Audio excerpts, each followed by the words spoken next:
اور فرمایا اور اس کو تنخواہ ملے. اب ابھی میں کچھ عرض نہیں کروں گا, پوسٹ مارٹم بعد میں کروں گا. تیسری چیز جس کو بڑا شد و مد کے ساتھ ذکر کیا ہے, اجتہاد کا دروازہ بند کر دیا انہوں نے. اجتہاد کا دروازہ پہلے خلافت تک جاری تھا, رسول اللہ کے دور میں بھی تھا اور پہلی خلافت تک تھا, لیکن انہوں نے اس کو کہا بس اب آج سے اجتہاد نہیں, اجتہاد کی جگہ قیاس ہوگا.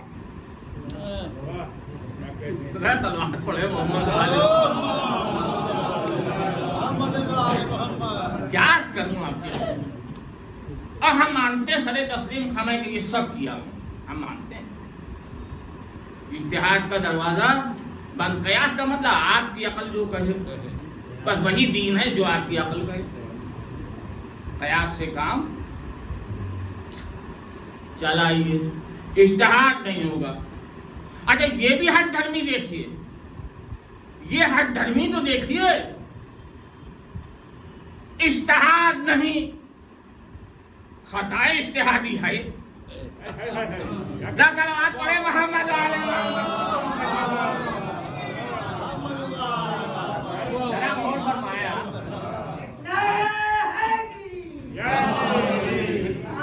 بھائی اجتہاد ختم تو خطا اجتہادی بھی ختم.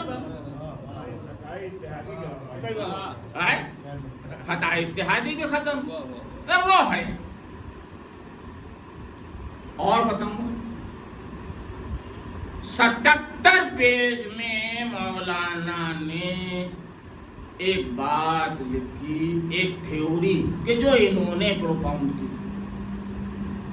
سمجھ رہے ہیں, اور اس کے موجب اور مفکر یہی تھے اس تھیوری کے. اور وہ تھیوری کیا تھی؟ رسول اللہ کی 2 حیثیتیں ہیں, وہ نبی بھی ہیں اور وہ انسان بھی ہیں, اور کچھ کارہائے نبوت ہے اور کچھ انسانوں والے کام ہیں, اور یہ ہے وہ ہے. وہ پوری تھیوری کون کون سے کام کارہائے نبوت میں ڈال دیے, کون کون سے وہ بڑے شرط. ارے کیا تھیوری انہوں نے. بھائی اب کیا عرض کروں میں, یوں سمجھیے ایک پورا دین, پیرلل دین اسلام کے پیرلل ایک دین کھڑا کر دیا گیا, پورا دین نیا, اس اسلام کے مقابلے میں جو رسول اللہ لے کے آئے تھے. پورا دین کھڑا کر دیا گیا, اور اس دین کا نام کیا رکھا گیا جانتے ہیں آپ خوب؟ اس دین کا نام رکھا گیا سیرت شیخین. اور فرمایا جی پورا ایک دین رسول اللہ کے دین کے مقابلے میں, اللہ کے دین کے مقابلے میں. اور قیامت یہ ہے کہ ہر جگہ یہ کہا رسول اللہ کے ذہن میں تو یہ بات آئی نہیں ہے, رسول اللہ کے ذہن میں وہ تو ان کے ذہن میں آئی تو انہوں نے یہ کیا اور یہ کیا اور یہ کیا. حالانکہ میں مولانا سے ایک بات ہاتھ جوڑ کر کہنا چاہتا ہوں, بھائی رسول اللہ کی کیا قصور ہے؟ یہ ان کو کیوں کہہ رہے ہو؟ وہ تو زبان نہیں ہلاتے. صلوات پڑھے محمد علیہ محمد.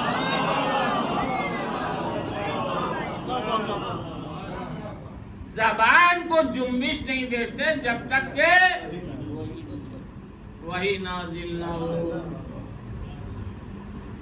تو اگر اللہ جبرائیل کو بھیجتا اور کہتا کہ رسول بیت المال قائم کرو, کر دیتے قائم. کا ڈیفنس کا ڈپارٹمنٹ فوجی تنخواہ دار فوجی قائم کرو, کیا رسول نہیں قائم کرتے؟ اگر نہ کرتے تب ان کا قصور تھا. اور فرمایا تو یہ بھیا رسول اللہ کے ہاتھ دھو کے کیوں پیچھے پڑے ہو؟ ان کا قصور کیا ہے؟ قصور ہے یہ سب نہ ہونے کے پیچھے تو اس کا ہے. صلوات پڑھے محمد والے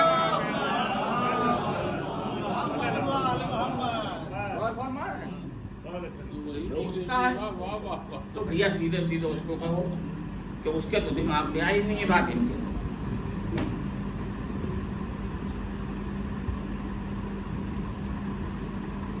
بھائی میں ایک بات کہا کرتا ہوں اکثر مجلس میں، ایک جملہ کہ یہ جو اللہ کا پسندیدہ دین اسلام، ان الدین عند اللہ اسلام، اللہ کا پسندیدہ دین اسلام مسلمانوں کو پسند ہی نہیں آیا. کیا بات ہے، ہو گیا. اور مسلمانوں کو اس وقت تک پسند نہیں آیا جب تک کہ انہوں نے اس دین کو اپنی پسند کا دین نہیں بنا لیا. صلوات پڑھے محمد والے. ایک مرتبہ اس سے بہتر صلوات پڑھے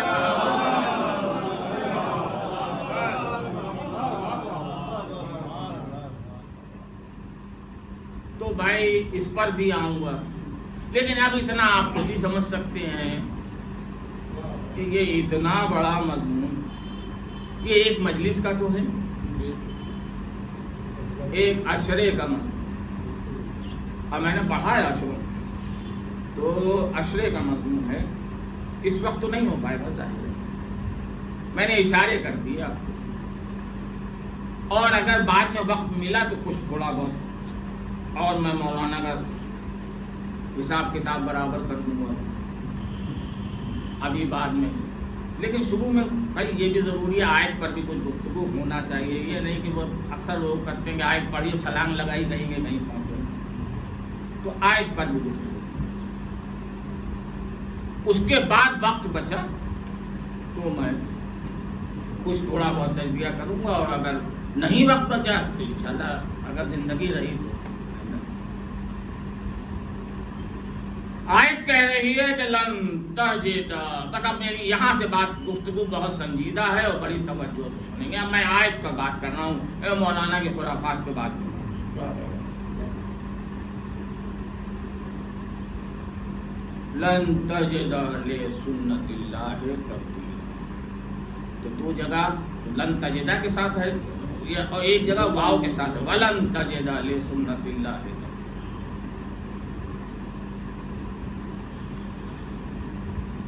یہ آیت پڑھنے کے بعد کہ تبدیلی ممکن نہیں،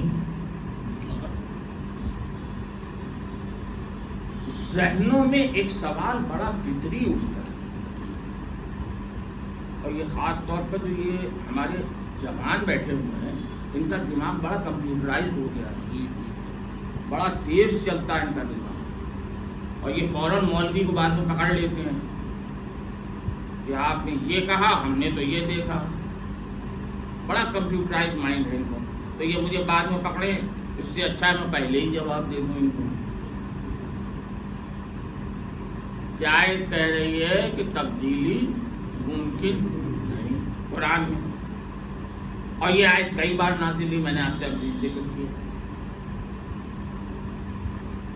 اور قرآن ہی تبدیلیاں گنا رہا ہے. توجہ سے سنیں گے میری. نبی بدلے گئے، شریعتیں بدلی گئیں، منسوخ ہوئیں، کتابیں بدلی گئیں، منسوخ ہوئی دوسری کتاب. تو بھائی ایک نبی آیا. بھائی نورین صاحب آپ دکھائی نہیں دے رہے، مجھے کوشش کر کے دیکھتا ہوں آپ کو ذرا فائدہ کو آ جائیے. ہے صلوات پڑھے محمد والے نور. یہ نواب صاحب جہاں بیٹھتے ہیں دو چار کو اپنے پیچھے سمیٹ لیتے، دکھائی نہیں دیتے. خیر ایک مرتبہ صلوات پڑھے محمد. نور ہے جبکہ وہ. اچھا اب آپ سماعت فرمائیں بات کو. تو ایک نبی آیا، کتاب لے کر آیا، شریعت لے کر آیا. نبی واپس، شریعت منسوخ، کتاب منسوخ، دوسرا نبی، دوسری کتاب، دوسری شریعت، وہ بھی واپس، تیسرا نبی، تیسری شریعت، تیسری کتاب. بھائی یہ تبدیلی نہیں ہے تو اور کیا ہے؟ Is it not a change؟ کیا آپ اسے تبدیلی نہیں کہیں گے؟ نہیں کہیں گے تو کیا کہیں گے؟ کیا کہیں گے؟ تو ذہنوں میں سوال آ سکتا ہے کہ قرآن یہ کہہ رہا ہے کہ تبدیلی ممکن نہیں. قرآن تبدیلیاں گنا رہا ہے، وہی قرآن. یہ کیا معاملہ ہے؟ اچھا ایک بات اور عرض کر دوں،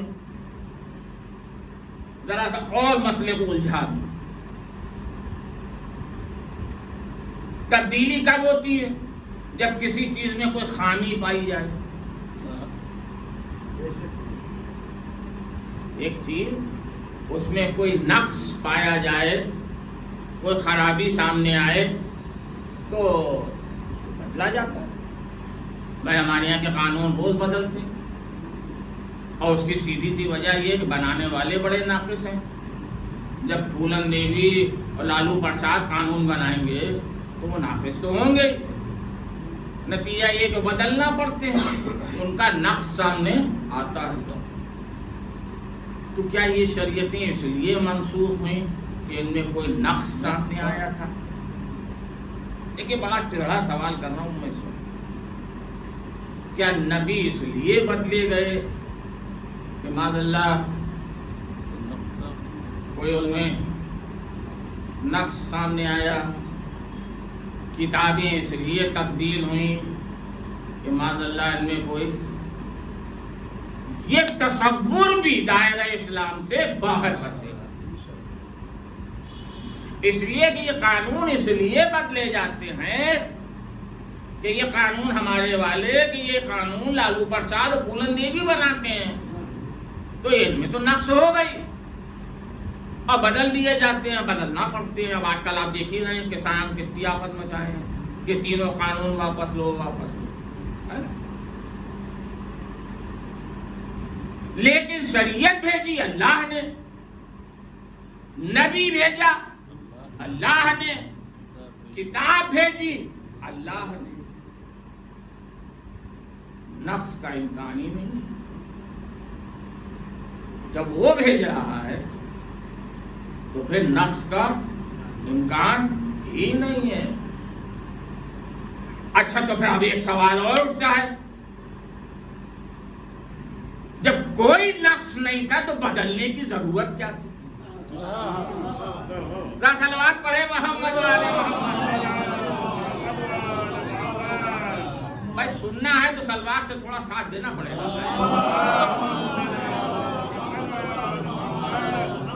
اور فرمایا آپ نے تو پھر بدلنے کی ضرورت کیا تھی؟ ایک نبی آتا، ایک کتاب آتی، ایک شریعت آتی قیامت تک کے لیے. اس لیے کہ اس میں کوئی پرفیکٹ نبی، پرفیکٹ شریعت، پرفیکٹ کتاب، ضرورت کیا بدلنے؟ تو بدلنے کی ضرورت ہی نہیں تھی. تو اب ذرا ڈور الجھ گئی، اچھی خاصی الجھ گئی ہے، اور سلجھانا بھی مجھے کو ہے، اور گھڑی بھی میرے سامنے لگی ہے. تو بہرحال سلجھانے کی کوشش کرتا ہوں. دیکھیے ایسا ہے معاملہ، یہ ہے کہ اکثر ہم اور خاص طور پہ بچے کنفیوز ہو جاتے ہیں. دین اور شریعت کو ایک ہی چیز سمجھتے ہیں، یعنی شریعت کا مطلب دین، دین کا مطلب شریعت. شریعت دین میں ہے لیکن شریعت ہی دین نہیں ہے. توجہ فرما رہے ہیں آپ؟ دین ایک بڑا دائرہ ہے، شریعت اس کے اندر ایک چھوٹا دائرہ۔ دین کا تعلق ہے اصول دین سے، شریعت کا تعلق ہے فروع دین سے۔ پر فرما رہے ہیں ہماری ماں نے اور ظاہر ہے سبھی کی ماں نے، اللہ ان کو رحمتیں نازل کرے، اپنی گودیوں میں ہمیں اصول دین یاد دلائے تھے، یاد کرائے تھے کہ دیکھو اصول دین 5 ہیں اور فروع دین 6 ہیں، وہ 10 بھی کہے جاتے ہیں، خیر وہ میں اس کو بھی لے لوں گا۔ تو اصول دین کیا؟ اول توحید، دویم عدل، سویم نبوت، چہارم امامت، پنجم بیعت۔ یہ ہیں اصول جن کا تعلق ہے دین سے۔ شریعت کا تعلق ہوتا ہے فروع دین سے، نماز، روزہ، حج، زکوٰۃ، خمس، جہاد۔ چلیے اس کو بھی لے لیجیے، نہی عن المنکر اور امر بالمعروف وتورع وتولى، ٹھیک ہے۔ تو جو شریعت کا تعلق ہے وہ فروع دین سے۔ بس ایک بات یاد رکھیے، نوجوان یاد رکھیے، آدم سے لے کر اور خاتم تک دین کبھی نہیں بدلا، دین کبھی نہیں بدلا، دین ایک ہی رہا، جو آدم کے زمانے میں تھا وہی خاتم کے زمانے، دین میں کوئی تبدیلی نہیں ہوئی۔ ہاں شریعتیں بدلتی رہی، بات کلیئر ہوئی، صاف ہے، شریعتیں بدلتی رہی۔ اب سوال یہ پیدا ہوتا ہے شریعتیں بھی کیوں بدلی؟ کیوں بدلی؟ آپ مجھے ایک سانس لینے دیں، ایک صلوات پڑھیں محمد۔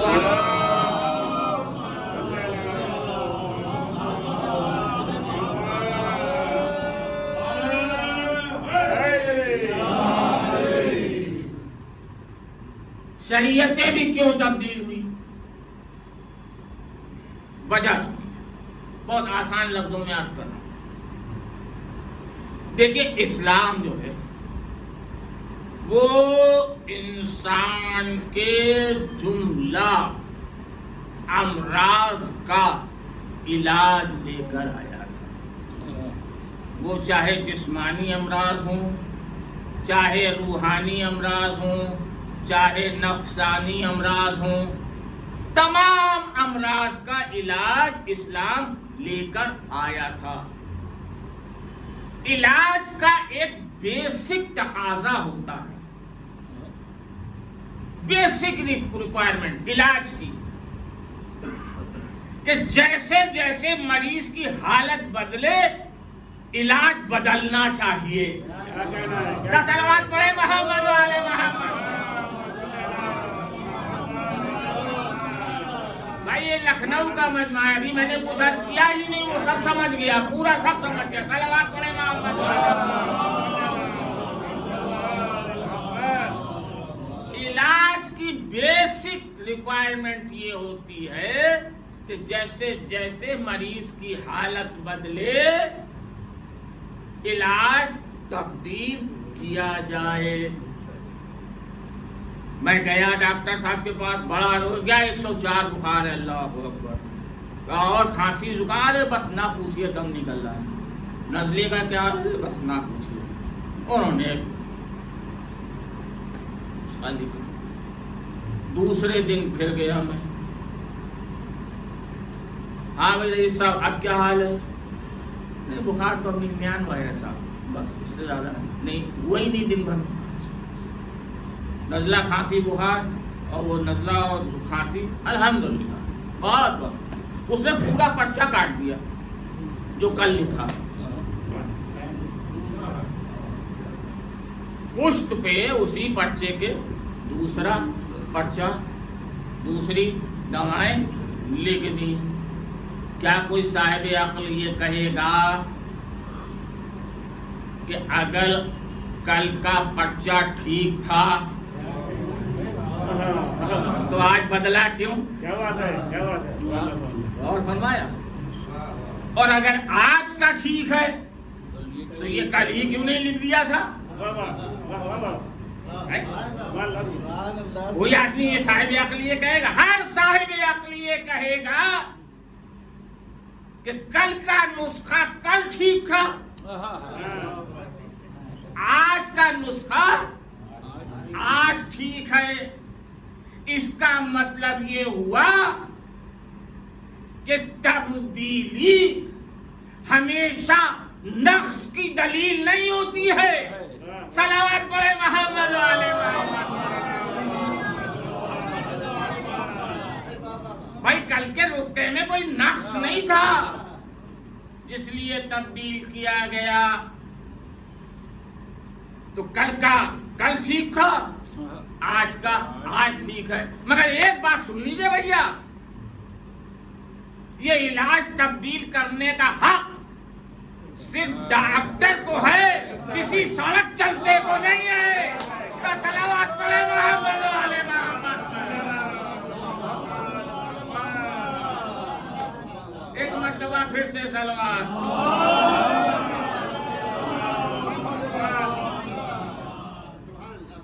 اس کا مطلب یہ کہ ہمارے دوست جو ہیں مولانا مظاہر صاحب جو بیٹھے ہوئے ہیں وہ بھی مجھ سے اتفاق کر رہے ہیں اور داد دے رہے ہیں. صلوات پڑھے محمد. تو صرف ڈاکٹر کو ہے، یہ نہیں ہے کہ کوئی سڑک پہ مل گیا آپ نے کہا لاؤ میں بدلے دیتا ہوں. اگر سڑک چلتے نے بدلا یہ علاج تو صرف ہلاکت ہوگی، پھر صحت نہیں ہوگی، پھر صرف ہلاکت ہوگی. یہی جو میں ابھی پہلے بات کر چکا ہوں کہ سڑک چلتوں نے کیا کیا کیا اور فرمایا آپ نے، تو پھر صرف ہلاکت ہوگی. اب ایک بات اور سن لیجئے، کو محسن بھائی نے سامنے ہی گھڑی لگا دی، یہ بڑی مصیبت نہیں دیکھی. ارے نہیں. اب ایک بات اور سن لیجئے بھائی، کبھی کبھی بہت توجہ سے سنیے گا، بہت اہم بات عرض کرنے جا رہا ہوں. کبھی کبھی مریض کی نوعیت کے اعتبار سے علاج تبدیل بھی کرنا پڑتا ہے.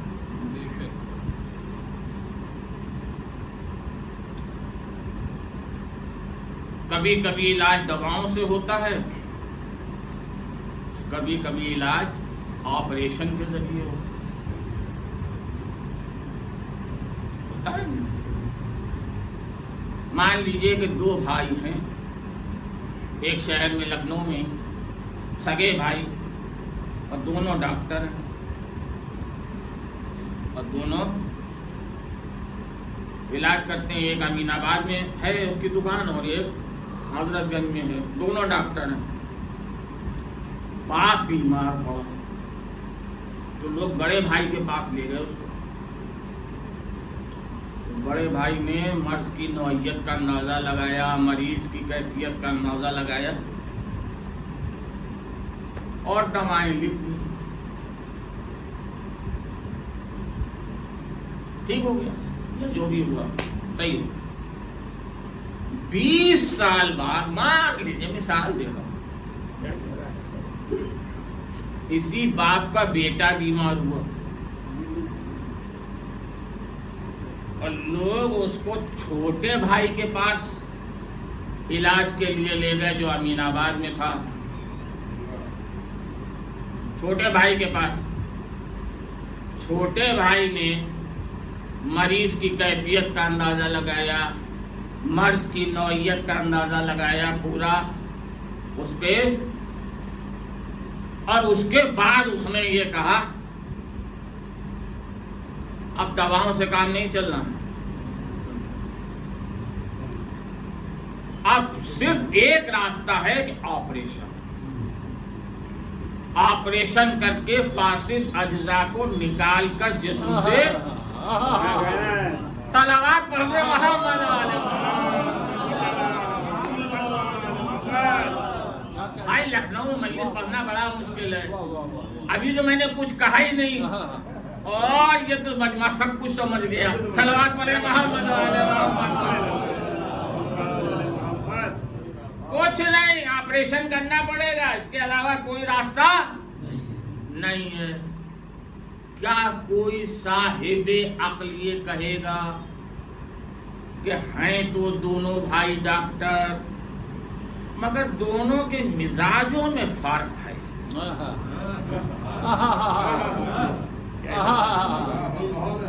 صلوات پڑھنے محمد والے محمد۔ دونوں کے مزاجوں میں فرق ہے، بڑا بھائی تو دواؤں سے کام چلاتا ہے اور یہ چھوٹا بھائی آپریشن کر دیتا ہے۔ کوئی صاحب عقل یہ کہے گا؟ نہیں، ہر صاحب عقل یہ کہے گا کہ یہ بھائیوں کے مزاجوں کا اختلاف نہیں، مریض کی نوعیت کا اختلاف ہے۔ صلوات پڑھے محمد والے محمد۔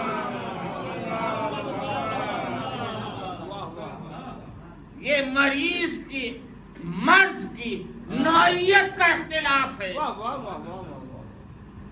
یہ بھائیوں کے مزاجوں کا اختلاف نہیں ہے۔ اگر بڑے بھائی چھوٹے بھائی کی جگہ یہاں بڑا بھائی ہوتا وہ بھی آپریشن کرتا۔ کیا کہنا؟ مزاجوں میں اختلاف نہیں ہے، مریض کی کیفیتوں میں، مریض کے مرض کی نوعیت میں اختلاف ہے۔ آپ تو سمجھ ہی گئے اب کیا کہوں کہ یہی تو فرق ہے صلح حسن اور جہاد حسین میں۔ صلوات پڑھے محمد والے محمد۔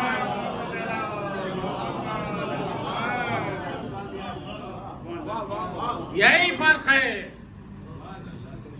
صلح حسن و جہاد حسین میں، یہ بھائیوں کے مزاجوں کا اختلاف نہیں ہے، یہ مریض کی کیفیت اور مرض کی نوعیت کا اختلاف ہے۔ صلوات پڑھے محمد والے محمد۔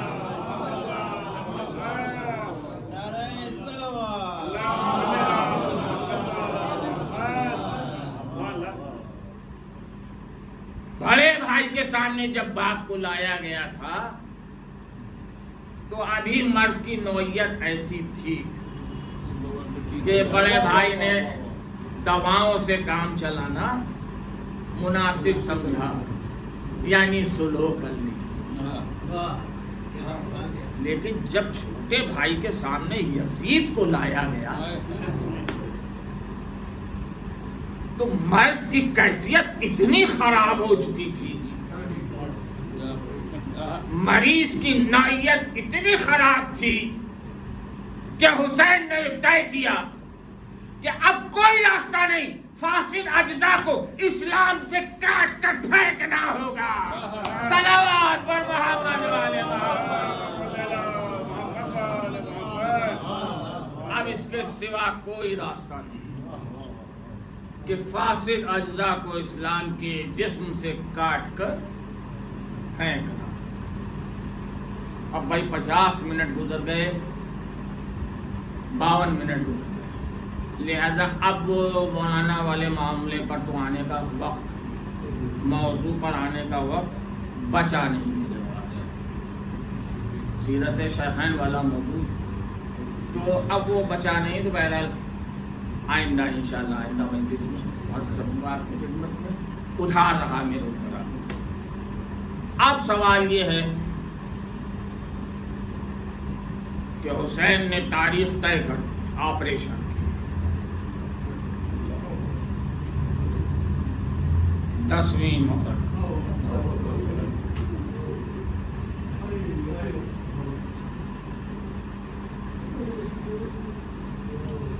بڑی قیمت چکائی.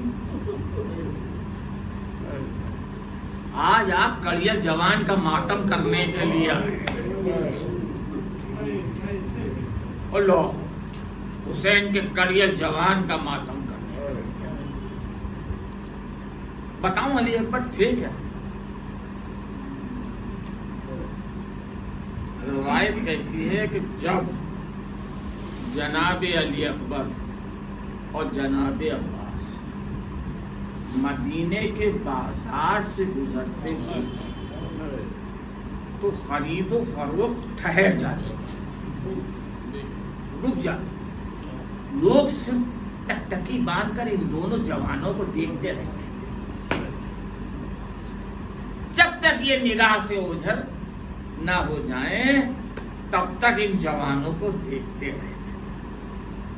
یہ غیر تھے، یہ غیر تھے. نگاہ تب تک نہیں ہٹاتے تھے جب علی اکبر نگاہ سے اوجھل نہ ہو جائے.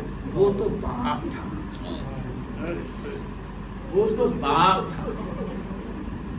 جب گھوڑے پر سوار ہو کر چلے تو حسین کمر کو تھامے ہوئے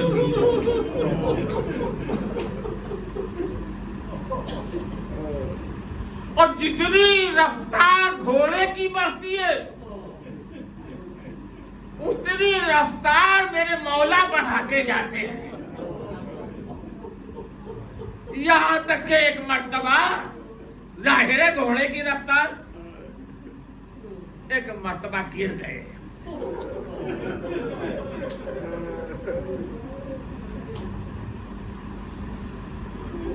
آواز دی، اے میرے بیٹا. علی اکبر پلٹ پلٹ کے دیکھتے ہیں جب تک آنکھوں کے سامنے ہو، پلٹ پلٹ کے. زیادہ تر صاحبان اولاد ہیں جن کے بچے ہیں، اور اللہ آپ کے بچوں کو سلام. ایک باپ کے دل سے پوچھئے، کڑیل جوان 18 سال کا. اس پھوپھی کے دل سے پوچھئے، اس ماں کے دل سے پوچھئے. ایک جملہ سنا دوں آپ کو کہ جب اجازت لینے علی اکبر خیمے میں آئے ہیں تو جناب زینب کھڑی ہوئی تھی اور ماں بھی کھڑی تھی، ام لیلا. ام لیلا نے کہا، اے بی بی، جناب زینب سے مخاطب ہو کر، جب سے ہم نے علی اکبر کو آپ کو دیا، میں نے کبھی علی اکبر کو بیٹا کہہ کر نہیں پکارا. اگر آپ اجازت دے دیں تو جانے سے پہلے علی اکبر کو ایک بار بیٹا کہہ کر.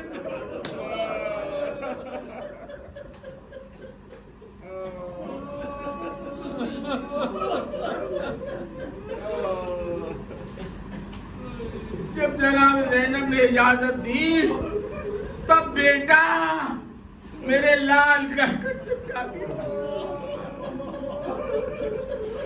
کوئی بوڑھی ماں کو اس طرح جنگل میں چھوڑ کر جاتا ہے، کیسے تم چھوڑ کر جاتے. گئے علی اکبر میدان میں. باپ کا کلیجہ، باپ کا دل ہے. ایک بلندی پر کھڑے ہو گئے، جنگ دیکھ رہے ہیں. ایک مرتبہ ام لیلا خیمے کے دروازے سے حسین کا چہرہ دیکھ رہی ہیں. حسین کے چہرے پہ ایک رنگ آتا ہے جاتا ہے. مرتبہ جو عرض شامی آیا ہے مقابلے میں تو حسین کا چہرہ ذرا متغیر. ام لیلا نے آواز دی، میرے والی، میرے لال کی خیر تو ہے. تو ام لیلا خیمے میں جاؤ، جا کر دعا کرو، دعا کرو.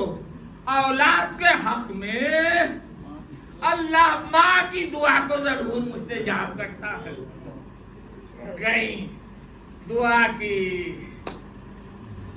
اے یوسف کو باپ سے ملوانے والے میرے بیٹے کو بھی واپس بلا دے کہ ایک مرتبہ دیکھا کہ علی اکبر واپس تشریف لے آئے. کیا عرض کروں میں آپ سے, کیسے عرض کروں؟ کلیجے ہمارے سن سن کے مضبوط ہو گئے ہیں, ورنہ خدا کی قسم کلیجے پھٹ جائیں. ذرا آپ تصور تو کیجیے, جس اولاد کے لیے یہ یقین ہو کہ یہ ابھی تھوڑی دیر میں دنیا سے جانے,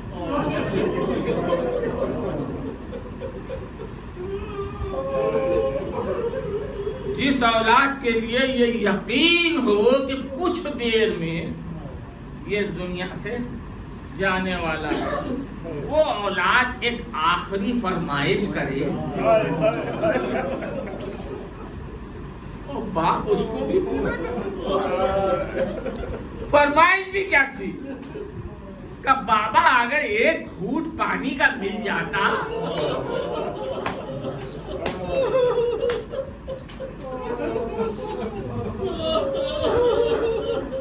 ان کو دیکھ کھاتا کہ اب بنی ہاشم کے جوان کس طرح جنگ کرتے. اللہ آپ بتائیں باپ کے کلیجے پہ کیا گزر گئی. بیٹا میرے دہن میں اپنی زبان دی فوراً نکال.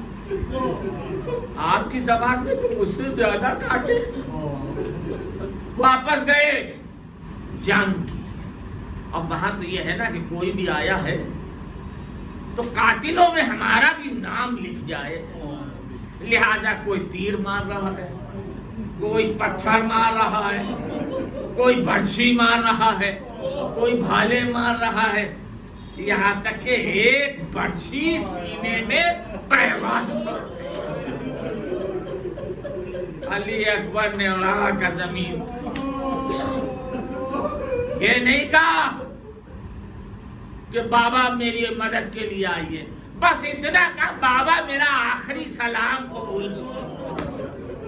چلے حسین کمر کو تھامے ہوئے, اللہ میرے کسی دشمن پر بھی یہ وقت نہ ڈالے. چلے کا بیٹا آواز دیتے رہو, مجھے دکھائی نہیں دیتا, آواز دیتے رہو تاکہ میں تم تک پہنچ سکوں. کسی طرح سے پہنچے علی اکبر کے سرانے. کیسے عرض کروں, اللہ کسی بات کو یہ وقت نہ دکھائے کہ علی اکبر ایڑیاں رہا.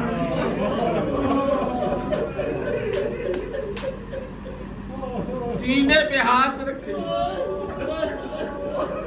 بیٹا کیا بات ہے, کب برچھی کی آنی پر وقت ہو گئی ہے. دونوں اپنے قدموں کے درمیان میں لیا علی اکبر, ادیب کے کو اپنی دونوں ہاتھوں اپنی دونوں انگلیوں سے مضبوطی سے برچھی کی آنی کو پکڑا. ملائکہ منہ پھیر پھیر کر کھڑے, انبیاء منہ پھیر پھیر کھڑے. خبردار یہ منظر ہم نہیں دیکھ سکتے. کڑیل جوان باپ روح پرواز کر گئی, لے کے چلے.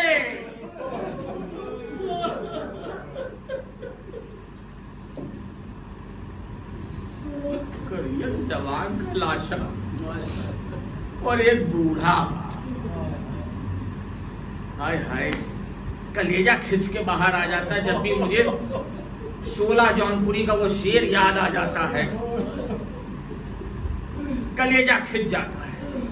کہتے کچھ تجھ کو بھی ہو جائے گا احساس کربلا, کچھ تجھ کو بھی ہو جائے گا احساس کربلا. تنہا کسی عزیز کی میت اٹھا کے دے.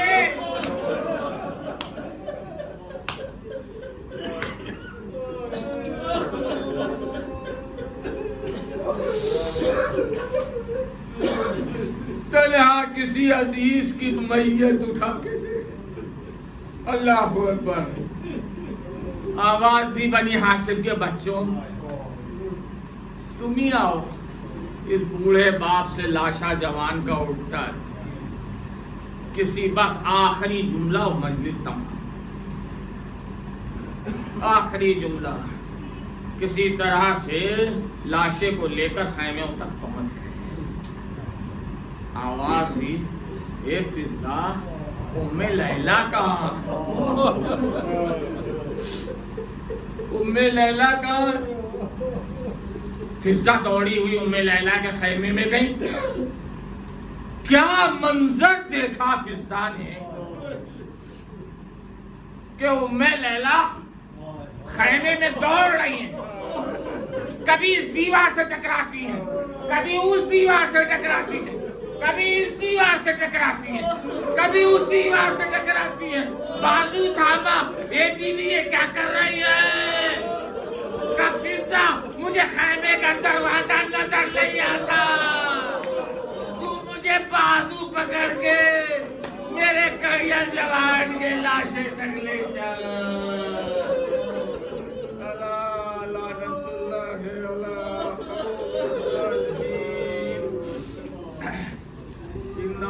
للہ و انا الیہ راجعون، رضا بقضائہ تسلیما لامرہ۔